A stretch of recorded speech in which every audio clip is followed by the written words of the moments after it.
los cocos gran positivos, recuerdan la anterior semana vimos el primer grupo, el género Staphylococcus, y vamos a recordar un poco lo que vimos la anterior semana.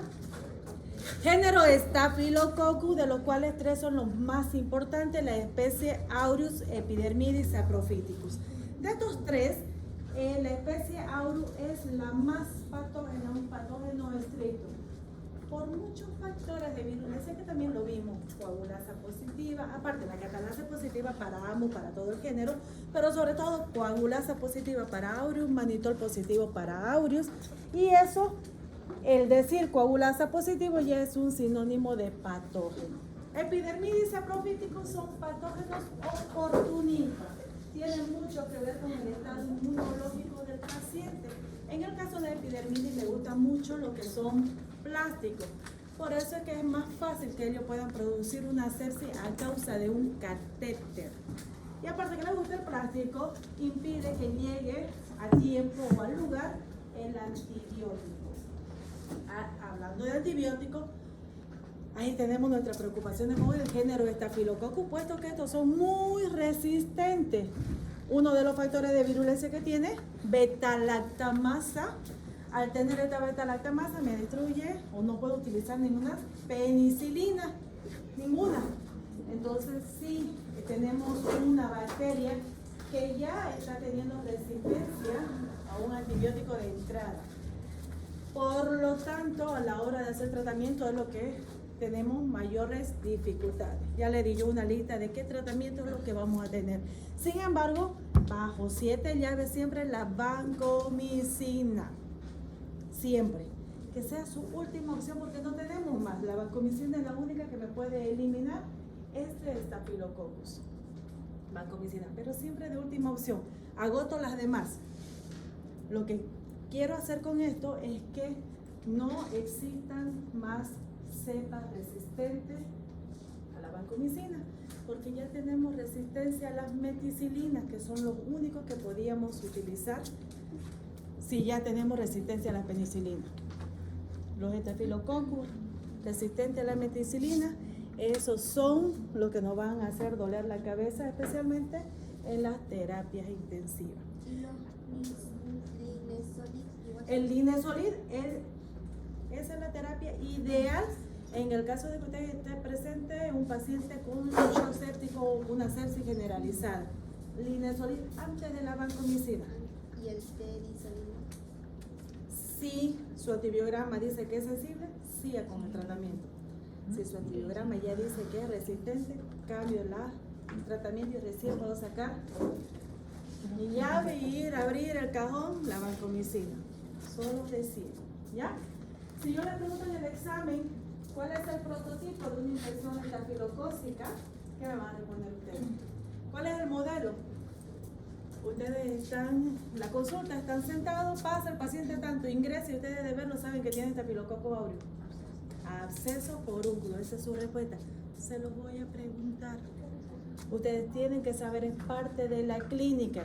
Yo necesito que ustedes miren todo y escuchen todo. Cuando digo escuchen, tienen que escuchar todo lo que les dice el paciente. A veces hay algo, un punto que les va a dar a ustedes cómo hacer el tratamiento, identificar el microorganismo hasta que salga el cultivo. Ustedes saben que un cultivo demora 72 horas. Antes yo ya debo hacer un tratamiento empírico, ¿sí o no? ¿Sí? ¿Qué está haciendo? Y lo veo a los demás así. Vamos a sacar el otro, ¿ya? Ahora vamos a estudiar el otro coco gran positivo que tenemos y que es muy común aislarlo. Y también estoy segura que muchos aquí hemos tenido una de las infecciones que produce este género. Streptococcus, coco gran positivo, ya piensen, forma redondeada, piensen gran cantidad de peptidoglicano y forma parte ya de un factor de virulencia, ¿no? Pero ¿qué tiene Streptococcus? ¿Cuáles son las características?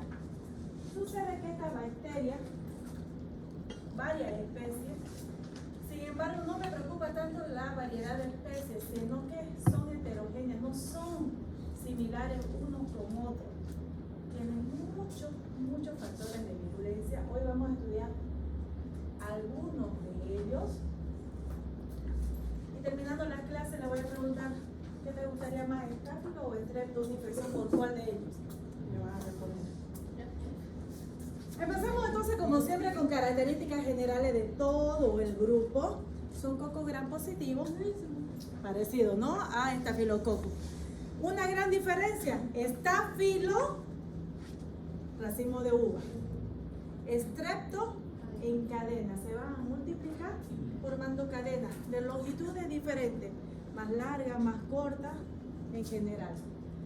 Amplia distribución en la naturaleza, forman parte de la flora habitual, especialmente del tracto respiratorio y digestivo. Catalasa negativa. En estafilococcus, catalasa positiva. En estrepto, catalasa negativa. Subrayado para que lo tomen en cuenta. Crecen bien en medios de cultivo, sin embargo, esta bacteria es muy exigente en cuanto a nutrición. Crece muy bien en medios de cultivo, pero sobre todo en el agar sangre. Y yo necesito cultivar en agar sangre porque este género, una de las formas de poder clasificar sus especies es ver la capacidad de hemólisis que tiene en el agar sangre. Hemólisis, destrucción de los glóbulos rojos in vitro. Y eso lo vamos a ver en práctica también. Son aerobios, anaerobios facultativos, sobre todo anaerobios facultativos, sobre todo. Crecen mejor en un ambiente microaerofílico donde hay mayor cantidad de dióxido de carbono. A diferencia de estafilococcus, no tiene mucha resistencia. Este sí es sensible a la penicilina. Sensible a la penicilina. ¿Ya? ¿Qué más puedo decir de Streptococcus? A diferencia de estafilococcus, este sí puede morir a 60 grados 30 minutos. Estafilococcus todavía era resistente a esa temperatura. ¿De qué se lo acusa? De enfermedades como faringoamigdalitis estreptocócica, neumonía, infecciones heridas, piel, válvulas cardíacas, torrente sanguíneo. Cuando hablamos de torrente sanguíneo estamos ya hablando de un síndrome del shock tóxico estreptocócico. En estafilococcus, síndrome del shock tóxico estafilocócico. En este es estreptocócico. ¿Ya? Diferentes grupos de bacterias, ¿cómo se van a propagar? Tos, estornudo y mucha alergia. Tos, estornudo, contacto con las heridas, si tenemos la infección a nivel de herida, úlcera, o también durante el parto. Hay una infección de tipo vertical, de la madre al hijo cuando nace por el canal vaginal. Ahora, afectan varias partes del cuerpo, garganta, oído medio, seno paranasal, pulmones, piel, donde vaya y se aloje va a producir la infección. Los síntomas van a depender de acuerdo al lugar donde está produciendo la infección, pero sobre todo ustedes van a encontrar inflamación dolorosa, dolor de garganta en el caso de la faringoamigdalitis, erupciones cutáneas. Vamos a ir mirando, no se preocupen. Factores de virulencia.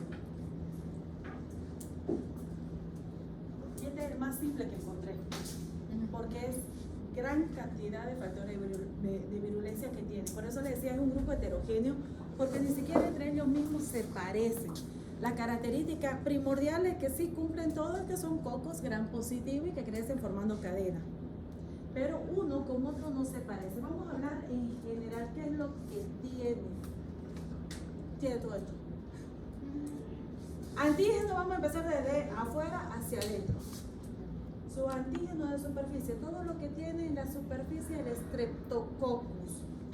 Sobre todo Streptococcus pyogenes, que es la especie más importante, más patógena de este género, Piógenes, tiene la proteína M, que junto al peptidoglicano me va a ayudar a la adherencia, colonización de la bacteria y va a ser capaz de adiestrar a la bacteria para resistir a la fagocitosis. Y este adiestramiento también lo va a hacer con el FB-Mini. C5 peptidasa. Sucede, a ver, ¿cómo empezamos? Desde el inicio, ¿no? Ingresa un antígeno, nuestro sistema inmunológico sale a defenderlo. Y el primero, el inmediato, va a ser el sistema complemento. Dentro del sistema complemento, estamos repitiendo lo que ustedes ya avanzaron. Lo estoy resumiendo. Dentro del sistema complemento tenemos el C3 y el C5, C3B, C5A, que son los encargados de inducir a la proliferación de los neutrófilos o polimorfos nucleares. Que vayan y migren donde ha ingresado este antígeno y está produciendo una infección. Ellos inducen a que vayan, que migren a ese lugar. Son nuestras células inmunes, ¿cierto? ¿Cuál es su función? Fagocitar y eliminar esa bacteria patógena porque lo reconoce como antígeno. Bien, con esta introducción, esta enzima 5C5 peptidasa lo que hace es ir y romper el lugar de unión de la C5, del complemento C5 con el leucocito, con el neutrófilo. Rompe esa unión, lo que hace que no haya quien dirija a los leucocitos al lugar de la infección. Por lo tanto, de esta forma evitan la fagocitosis. ¿Sí? ¿Me entendieron? Ya, lo tuyo. ¿Me entendieron? No, ¿verdad? No. Ok. Sistema complemento, ¿han leído el sistema complemento de inmunidad? La IgG, IgM. Sí, no me voy a entrar a esa parte, chicos, ya. ¿Sí o no? Sí. IgG, IgM. Inmunoglobulina M, inmunoglobulina G. ¿Lo han leído? ¿Sí o no? ¿Saben cuál es su función? O sea, lo que hace la enzima esa es que inhibe que se une el receptor del... Exactamente, el C5. Como el C3 y el C5 cumplen la misma función, el C3 va a quedar solo.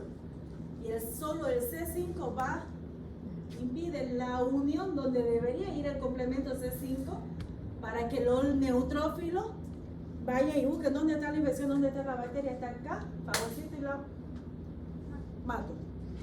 Pero como no hay, porque esta enzima va y rompe ese lugar de unión, entonces el leucocito está ahí perdido, no hay quien lo guíe. Ahora sí, más o menos. Lo vuelvo a explicar. Sistema complemento. Hablemos dentro del sistema complemento son varios complementos. El que me interesa acá para nombrar el C5 peptidasa es el C3 y el C5 del complemento C3-C5. Estos tienen la función de ayudar y proliferar a los neutrófilos al lugar de infección. Ellos los guían. Van chun chun. Está el neutrófilo o segmentado o polimorfo nuclear, el mismo. Y ahí viene el C5 complemento, vení, te voy a llevar donde está la infección. Lo lleva. Encuentra el Streptococcus pyogenes, vení, fagocito, mato. Esa es su función de ambos. Piógenes, que es el que tiene el C5 peptidasa, lo que hace, rompe esa unión. Y el leucocito está ahí, no sabe si hay una infección. Entonces, de esa forma, con esta enzima rompiendo esta unión, no permite que el leucocito vaya al lugar donde ingresó este Streptococcus y está produciendo una infección. Con eso va del sistema inmunitario. Por eso el C5 peptidasa, toda terminación asa será una enzima, ¿cierto? Y las enzimas generalmente están así, ¿no? ¿Sí o no? Perfecto. Además, algunas especies también presentan cápsula. Ya saben para qué la cápsula, ¿cierto? Ahora, no solamente estos factores de virulencia están en la superficie de la bacteria, sino que tenemos otras que pueden liberar sustancias al exterior, como la streptokinasa. A diferencia de Staphylococcus, teníamos coagulasa positiva, ¿no? Coagulada. La streptokinasa no permite la coagulación. No permite.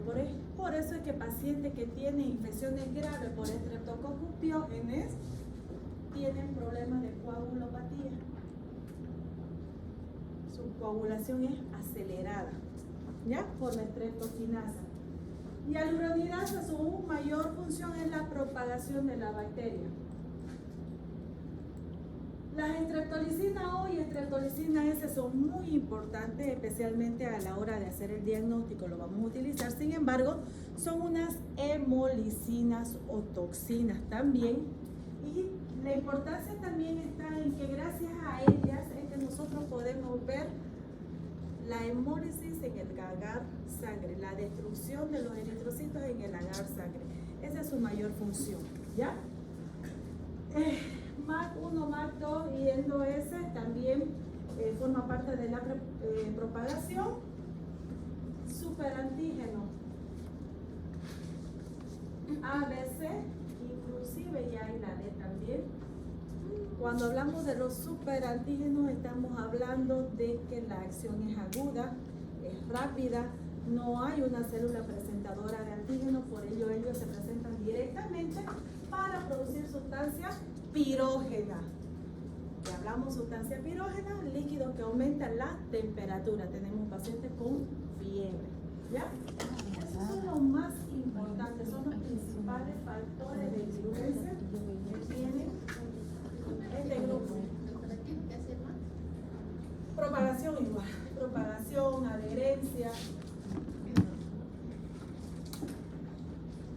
Ahora, ¿se dan cuenta lo heterogéneo que pueden ser con toda esta característica? Hasta ahora ha sido complejo poder clasificar a los streptococcus bajo una sola visión. Yo he tratado de resumir, para hacerlo más didáctico, porque es un poco complejo esto, de resumir y hacer la clasificación de estos streptococcus bajo 3 puntos principales. El primero, la hemólisis que ellos pueden producir. El segundo, por la estructura antigénica, toda esa proteína presente en la pared celular de la bacteria. Esa es una clasificación hecha por Rebecca Lancefield, y por alguna propiedad bioquímica con la resistencia a algunos antibióticos. Vamos a hablar de cada uno de ellos. Hablemos de hemólisis en el agar sangre. Tipo de hemólisis. Esta es la única forma de clasificación por hemólisis, se la da solamente al género Streptococcus. Recuerden que cuando hablamos de Staphylococcus aureus también producía hemolicina y también tenía una hemólisis de tipo beta, pero no lo clasificamos los Staphylococcus por las hemólisis, pero sí el género Streptococcus sí se clasifica por el tipo de hemólisis. Cuando hablamos de hemólisis alfa, estamos viendo una coloración verdosa, aquí se nota mejor. Hay una destrucción incompleta del eritrocito, destrucción incompleta. Hemólisis beta, donde crece la bacteria, destruye completamente el eritrocito. Una hemólisis total, destrucción total del glóbulo rojo. Y hemólisis gamma, cuando no hay presencia de hemólisis. Ahí vemos una hemólisis alfa. Se nota que hay una destrucción del eritrocito, pero no es completa. Se lo ve opaco donde están las colonias. No sé si se nota bien. Se nota bien, y apagar la luz. No se vayan a dormir. ¿Se nota mejor? ¿Sí? Se nota una coloración gris de fondo, ¿no? Hay una destrucción del eritrocito, pero es incompleta. Ahora se van a dar cuenta cuando les muestre una hemólisis beta. Fíjense que donde están las colonias destruye completamente el eritrocito. Estas son las colonias de Streptococcus. Y me doy cuenta porque pongo algo atrás, puede ser un periódico, y puedo leer sin problema. Lo vamos a ver en práctica, no se preocupen. Pero esta es la destrucción total del eritrocito. Y la hemólisis gamma no presenta ningún tipo de hemólisis, ningún tipo de destrucción, crece en las colonias sin problema. Ejemplos de quienes producen hemólisis de tipo alfa: Streptococcus pneumoniae y Streptococcus del grupo Viridans. Son los dos. más importantes. Tenemos 30 especies, sin embargo, hoy vamos a hablar de lo más importante. Hemólisis beta, la destrucción total del eritrocito, el más patógeno, Piógenes y Agalactiae. Streptococcus piógenes y Streptococcus agalactiae. En esta unidad sí deben aprenderse los nombres. No hay otra, se tienen que aprender los nombres. ¿Bien escrito? Sí, bien escrito. Bien escrito. Muchos a veces no me acuerdo si era estafilococo o estreptococo. Ese punto, nada, completo, ¿no? La segunda forma de clasificar de acuerdo a los carbohidratos de la pared antigénica de estas bacterias. Y bueno, Rebeca Lancefia fue la que ella, su objetivo era poder diferenciar a los beta-hemólisis. Imagínense, esos beta-hemólisis están destruyendo completamente el eritrocito dentro de su cuerpo y nosotros lo vemos in vitro en el agar sangre. Ella quería diferenciar si era Piógenes o si era Agalactiae y lo dividió por grupo. El que tenía el del grupo A, el único del grupo A, Piógenes. El único del grupo B, Agalactiae. Le voy a mostrar ahora otra tabla. Ahora, hay algunos que no pudo clasificar. ¿Por qué? Porque no tenían los carbohidratos en la pared. Grupo Viridas y Streptococcus pneumoniae. Por si acaso. Esto es un resumen de todo lo que está en el libro. ¿Qué son los? Prefiero que lo lean acá. Primero lo leo acá y después lo leo el libro. Porque se van a complicar la vida si leen primero el libro y después esto. ¿Ya? ¿Qué son los sanguis? Son otro tipo de especie de Streptococcus. Ahora lo vamos a obrar. Y la última, que era por la capacidad de sus propiedades bioquímicas, gracias a la característica de poder ser sensible o resistente a algunos antibióticos, pero solamente estos antibióticos son de uso diagnóstico, no es para dar tratamiento. Se utilizaba la bacitracina en el caso de beta hemolítico, sensible para Piógenes, y en el caso de los alfa hemólisis, la autoquina sensible para neumonía, Streptococcus pneumoniae, resistente para todos los grupos de idiomas. Parece chino, ¿no? Esta es la tabla, un resumen también de la tabla, y he querido resaltar a lo que más se lo acusa de producir enfermedad infecciosa. De esta tabla salen sus 10 preguntas del examen si quisiera solo tomarle el género Streptococcus. Por ejemplo, si yo les pregunto, ¿qué infecciones produce el Streptococcus beta hemolítico en el grupo A? Ustedes ya saben que ese es el Streptococcus Piógenes. Y a eso lo acusa especialmente de producir la faringitis o faringoamigdalitis, principalmente, pero también infecciones de piel, heridas, fiebre reumática y glomerulonefritis son las secuelas más importantes de Streptococcus Piógenes. Se los voy a preguntar cuál es la secuela de no hacer un tratamiento por una faringoamigdalitis por el Streptococcus del grupo B, del grupo A, perdón, beta hemolítico. Fiebre reumática y las glomerulonefritis, especialmente en niños. Lo vamos a hablar así. Del grupo B, esto del grupo es según Rebeca Lancefia. Esto según la hemólisis, las especies de Streptococcus y las infecciones que va a producir. Los más importantes, le decía, tenemos 30 especies. Lo más importante es esto. Piógenes es el más patógeno del grupo. ¿Ya? ¿Está fácil? ¿Es harto? Sí.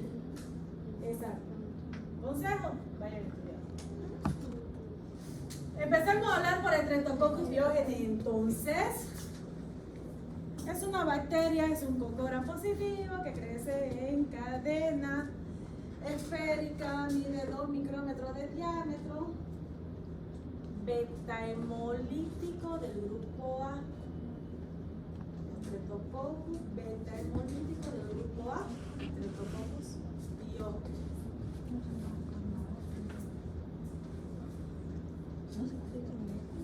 Agente causal de qué? Fiebre escarlata, faringitis estreptocócica, fiebre reumática, glomerulonefritis, fascitis necrotizante. Si la amigdalitis o faringoamigdalitis no es tratada, se puede desarrollar la fiebre reumática, que sería ya una secuela. Se lo sigo mencionando. ¿Cómo ingresa? La vía más común de ingreso, respiratoria superior. Y vamos a empezar entonces. ¿Qué infección se produce? Esta es la más común, la faringoamigdalitis. Se da sobre todo en niños en etapa escolar. Sobre todo empiezan esas infecciones, donde va a tener dolor de garganta, vómito, dolor de estómago, fiebre. Y ustedes en la clínica, ¿se nota o no se nota? Se nota mejor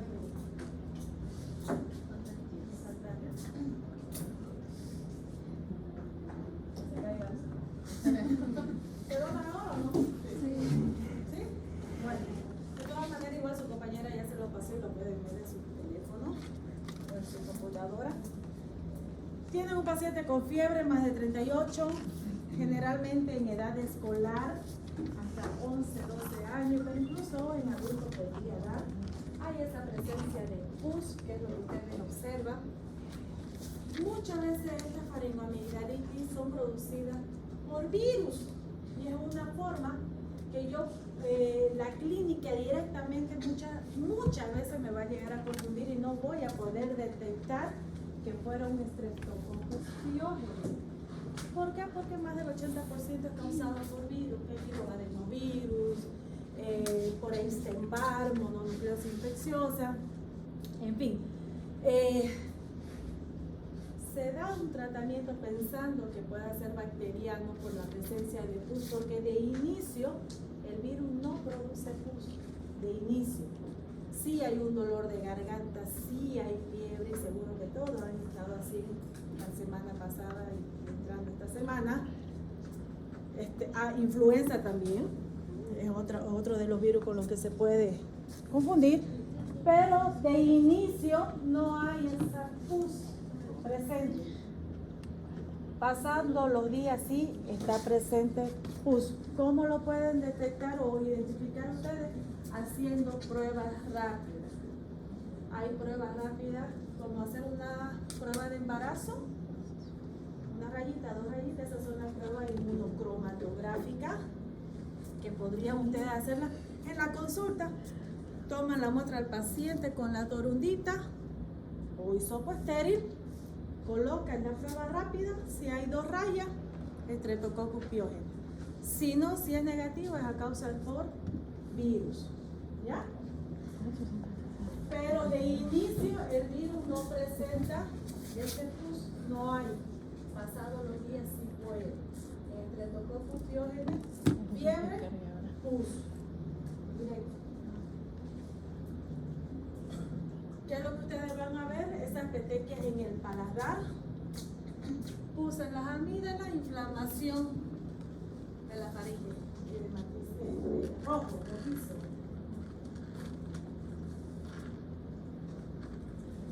Bueno, si la puerta de entrada fue respiratoria, esta, dependiendo de la naturaleza del hospedero, del huésped, puede llegar a afectar tejido vía linfático sanguíneo para producir una infección difusa más grave. Ya hablamos de la primera parte, de aquellas que producen fiebre, que son supuradas, como la faringitis, sinusitis, otitis también.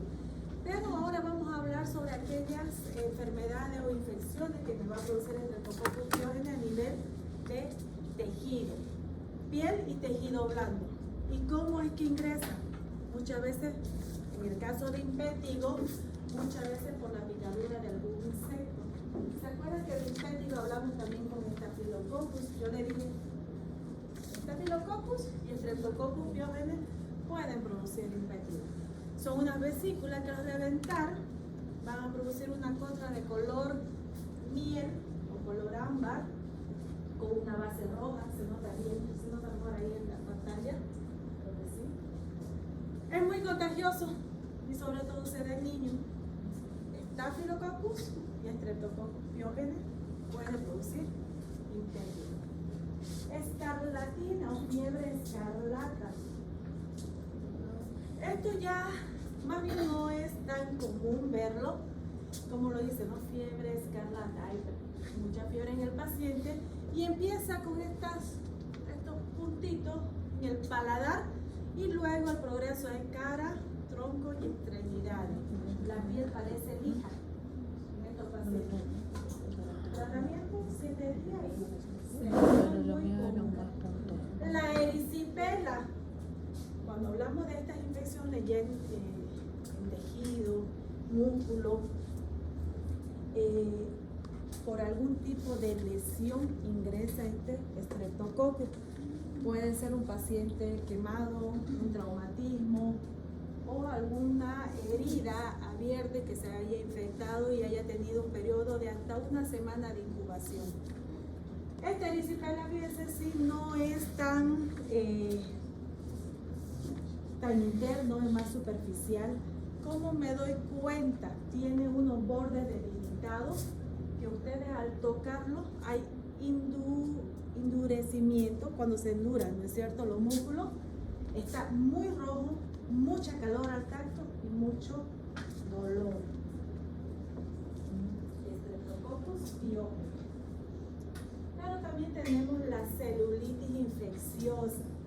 Esto es cuando ya ingresa más adentro, es más interno, y acá ustedes lo pueden diferenciar con el de erisipela porque este no produce esos bordes indurados, no hay esos bordes indurados, bastante calor, dolor, edema.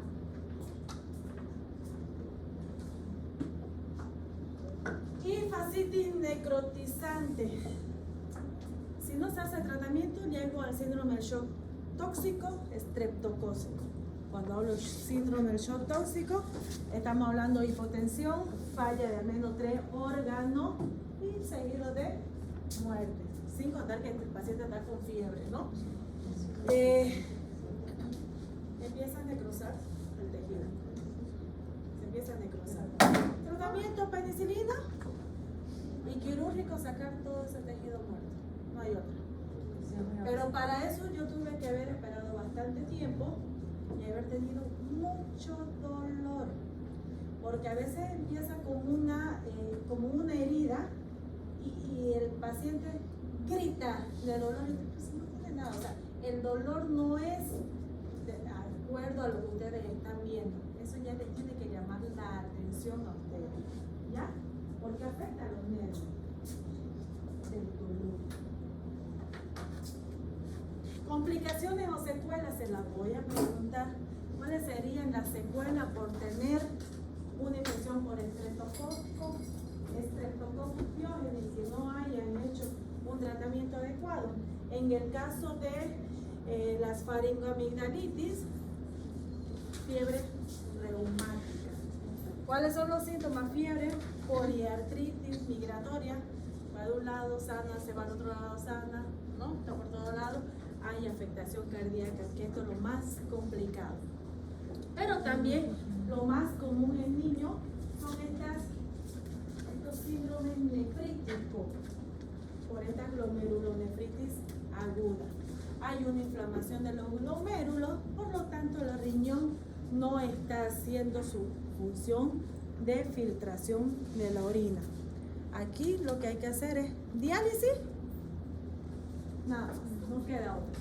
Hipertensión, va a haber, ustedes van a observar sangre en la orina, proteínas elevadas en la orina, el paciente está con edema. ¿Sí? Es común, no sé cómo lo digo. Solo ustedes no lo ven, saben todavía. están sospechando que haya la infección, vamos a tomar la muestra. ¿Ya?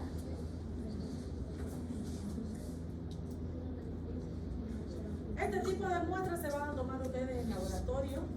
Lo vamos a hacer, vamos a buscar Streptococcus pyogenes, pero seguro vamos a encontrar puro Staphylococcus o Streptococcus viridans. En realidad, viridans forma parte de la flora habitual, la mayoría, por lo tanto vamos a encontrar alfa hemolítico. Cada vez que encontremos un piógene vamos a hacer la prueba. Lo primero es tomar la muestra, ¿no? Luego podemos tener esta prueba rápida que ustedes la pueden tener en la consulta. La muestra es su hisopado faríngeo y colocan a este nivel, se coloca una gota del buffer para que el buffer vaya subiendo y se puedan ver las rayitas, ¿no? Esta es la prueba rápida, tiene buena sensibilidad y especificidad. Lo malo es que es un poco costoso. El cultivo es el ideal, gold estándar, siempre y cuando se haga buena muestra y se mantenga a la temperatura que se necesita. Yo a las 24 horas ya puedo dar un resultado previo porque puedo ver la hemólisis. Si es una faringoamigdalitis, hago mi siembra después de 12, 24 horas, veo que creció, hay beta hemólisis, es casi seguro que sea Streptococcus pyogenes, porque Streptococcus agalactiae, que también es beta hemolítico, su lugar de preferencia, vagina, recto de la mujer. ¿Ya? Es de menor costo y, como le digo, el gold estándar, de mayor disponibilidad. Esta es una prueba que ustedes también van a solicitar cuando estén sospechando de las secuelas. La prueba de ASO o ASTO, antiestreptolicina O. Recuerden que habíamos hablado de nuestros factores de virulencia, estreptolicina O y S, que son los encargados de la hemólisis. La O, ¿cómo destruyen? Forman poros en la membrana celular de los leucocitos, la O, y la S de los eritrocitos, porque es más estable al oxígeno. Y esto sucede que me va a producir, es un antígeno, el cuerpo produce anticuerpos, antiestreptolicina O. Esto, los títulos menores a 200 son los valores de referencia, menores a 200. Valores por encima de esto, ustedes deben sospechar de las complicaciones no supurativas, fiebre reumática, glomerulonefritis. Si están sospechando de esto, pidan esta prueba. Ojo, esta prueba no es para decir que su paciente está en el momento con faringoamigdalitis. Esto recién sale positivo después de 2, 3, 4 semanas de la faringoamigdalitis. Si no hubo buen tratamiento, usted puede llegar a tener o esto. ¿Cómo lo va a detectar? Solicitando ASO y los niveles altos de ASO. Si los niveles altos están de esta antiestreptolicina O, significa que usted es casi seguro que está teniendo ya la secuela. No es para decir que usted está con una faringoamigdalitis, no del momento. ¿Entienden? ¿No es cierto? Es una prueba que no se pide para la faringoamigdalitis, sino para ver si ya está con secuela. ¿Ahora sí? Estoy muy calladito. O me están entendiendo todo, o no me están entendiendo nada.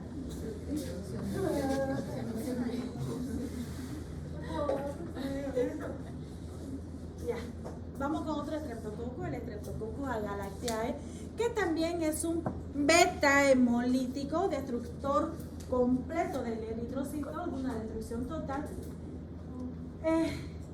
Un gram positivo, coco gram positivo que crece en cadena, forma parte de la flora habitual de la vagina y recto, Por lo tanto, lo que va a producir en mujeres embarazadas, sobre todo, son las meningitis en el recién nacido, si es que nace por el canal de parto. Obviamente que si la persona la mujer no está embarazada, no tiene riesgo alguno. El riesgo es para el nuevo ser. ¿Cómo yo voy a hacer un tratamiento? Es bueno hacer cultivo antes. Si yo estoy queriendo tener mi recién nacido parto normal, hacer un cultivo para ver si hay Streptococcus agalatea en gran cantidad y me podría llegar a tener esta meningitis mi recién nacido. De ser así, antes del parto, 4 o 6 horas antes, antibiótico como profilaxis. No se da antibiótico durante la gestación porque termina su dosis y vuelve la flora a multiplicarse y a tener la misma flora que tenía de un inicio. ¿Ya?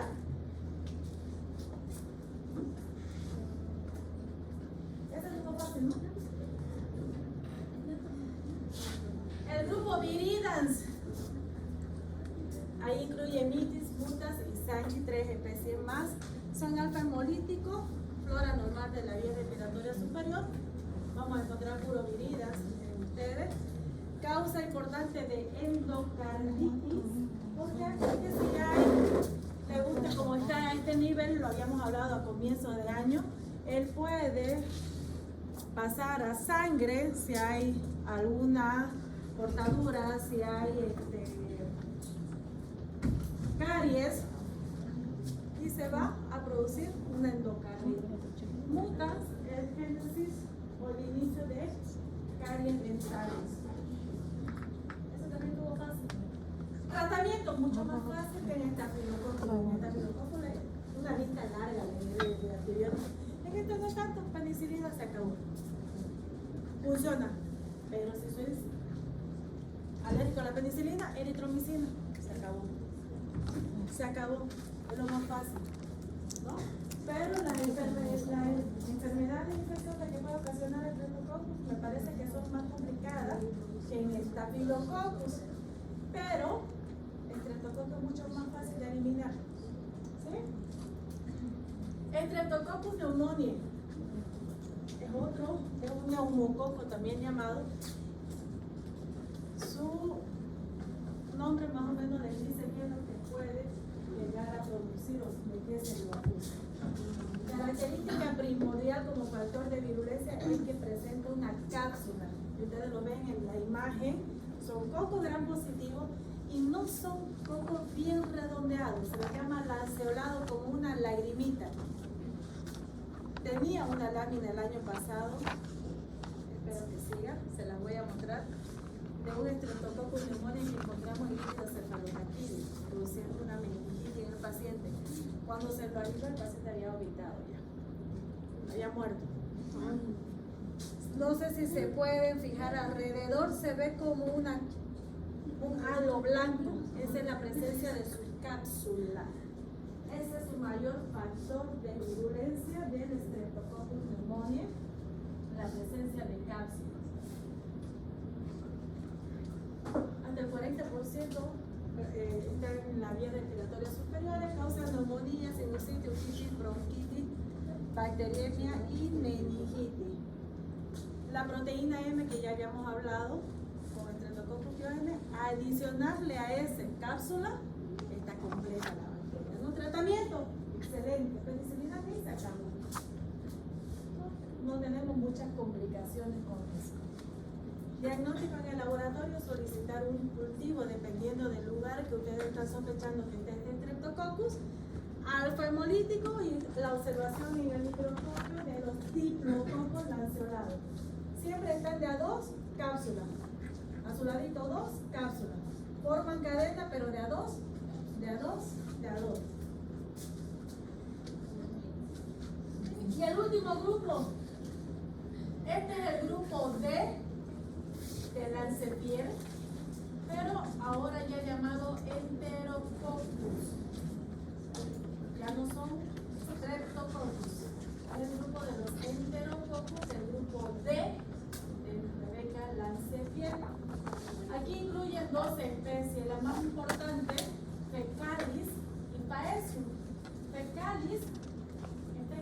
85-90% del aislamiento, o sea que es el que más vamos a encontrar. Streptococcus fecalis, Enterococcus aureus. Son la causa común de infección nosocomial, entonces una bacteria netamente hospitalaria. Si yo le pregunto, deme un ejemplo de una bacteria hospitalaria. Enterococcus fecalis o paes. Fecalis es el que más se lo aísla. Se transmite de mano al personal del hospital. Y el nombre fecalis, ¿de dónde viene? Entonces, forma parte de la flora habitual de ese lugar. ¿Cómo evitaría que esté en la mano del personal? Nada más. Ahora, el mayor problema de los enterococcus, resistencia a los antibióticos. Si mi único antibiótico para eliminar estafilo era banco, es resistente. Este es resistente a la vancomicina. Grave. Ya les estoy diciendo una bacteria hospitalaria. Con eso ustedes tienen que empezar que es multiresistente. Bacteria hospitalaria multiresistente, siempre. Pero ahora tenemos, que son sensibles a la vancomicina, pero la mayoría son resistentes.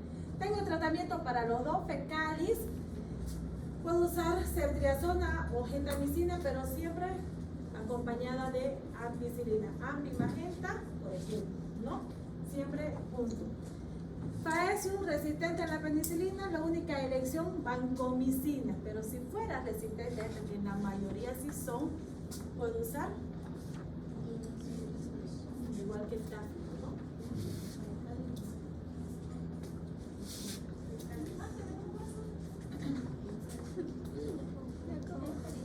¡Qué felicidad! Horrible, Streptococcus. Solo queda estudiar. Son varios nombres. Hoy sí que vimos varias especies. Y se dan cuenta cuando yo les decía son heterogéneos, no se parecen uno con otro. Fue más fácil estáfilo. Teníamos tres, muy parecidos los tres, funcionaban casi igual. Los estreptos no. Son malos. Pero tomen en cuenta que siempre dentro del género Streptococcus, Diógenes es el más patógeno del grupo. ¿Ya? ¿Alguna duda? ¿Ninguna? Lo van a leer la siguiente semana. ¿Parece? Ahora a ver. Igual lo vamos a volver a repasar. ¿Ya? La otra semana vamos a hablar de Neisseria, gonorrea, lo que les gusta escuchar. ¿Cómo voy a evitar eso? Vamos a hablar la otra semana. ¿Ya? ¿Tenemos tiempo? Se queda el grupo 1A, el 1B se